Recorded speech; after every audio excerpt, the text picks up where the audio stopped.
Welcome back to Maths with Mrs. Jane.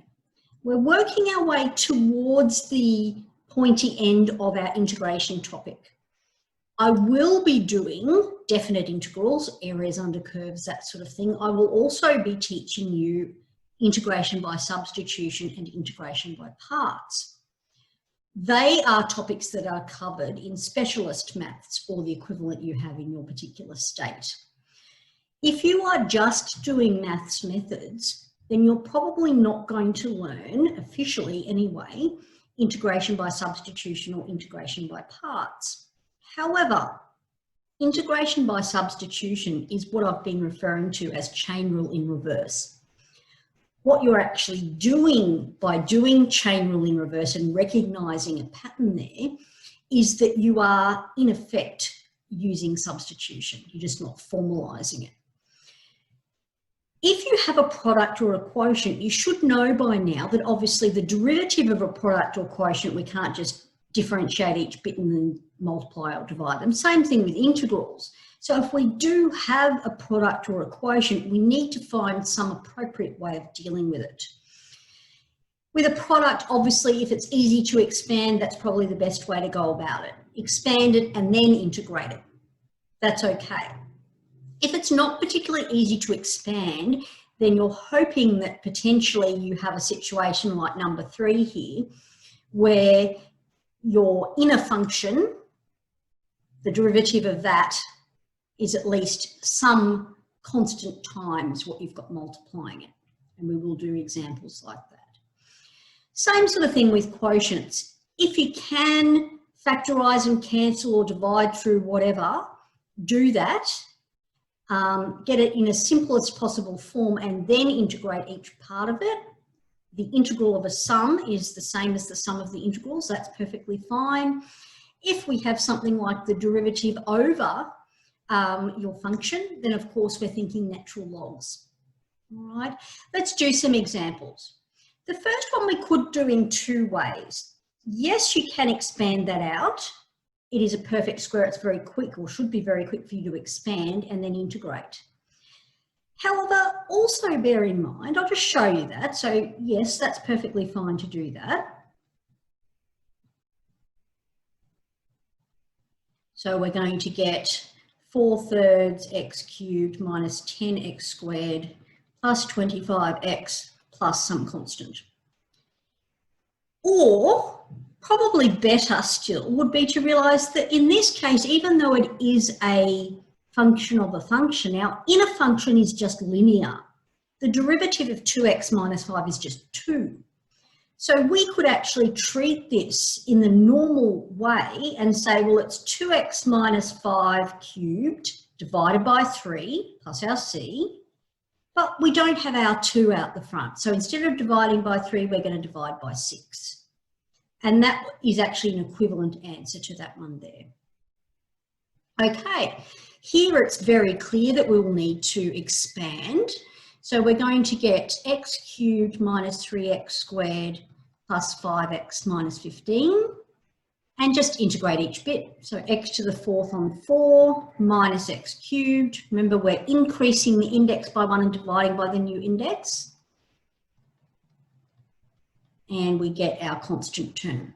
This one here, as I pointed out a minute ago, the inner function here is not linear. However, we're lucky in that we have an x sitting here.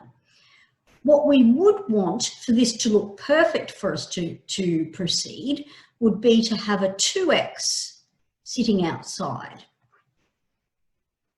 Then what we've got is our derivative times this inner function raised to the 4th. We don't have exactly that, but we do have a constant times that, so we're actually good to go. So we can do a half times, well, this integral, we're going to increase the index by 1 and divide by the new index. And when we tidy that up, we just get 1/10 x squared plus 5 raised to the 5 plus our constant. A similar sort of example here. Remember, cos 5x means cos of x raised to the power 5. Okay, so this is negative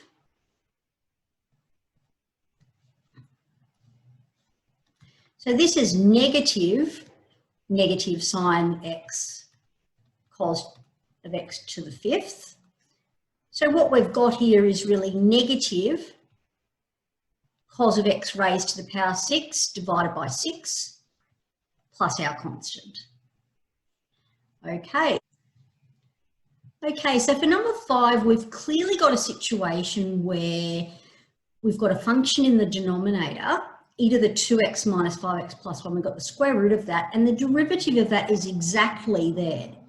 I'm going to rewrite that in this way. So we've got 2e to the 2x minus 5 times e to the 2x minus 5x plus 1 to the negative a half.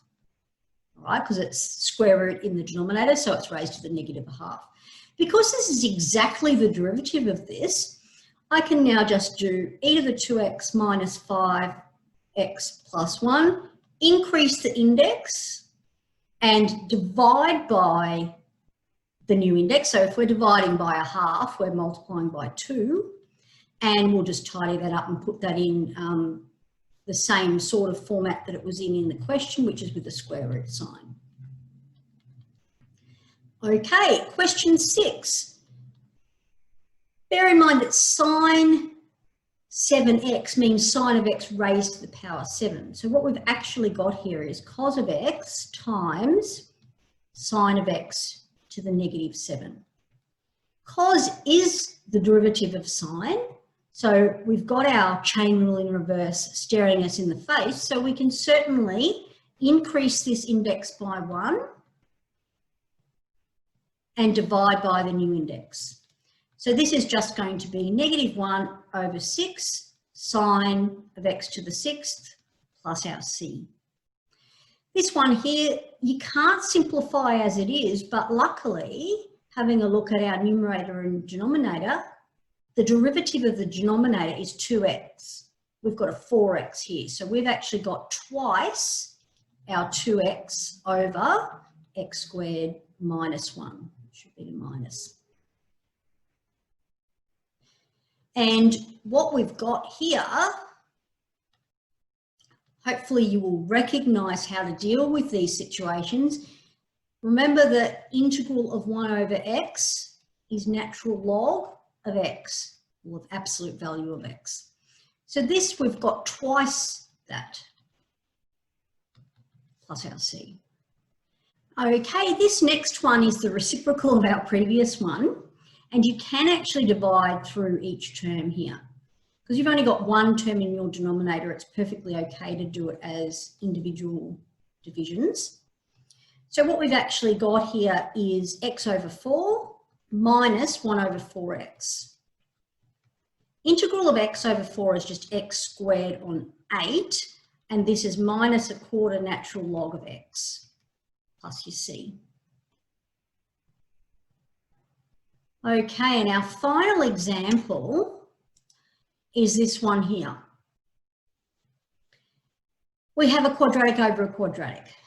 We're lucky in the sense that these will both factorise. So that is what I would do first. I'd factorise them both. You get x minus 2, x minus 3 over x minus 2, x minus 4.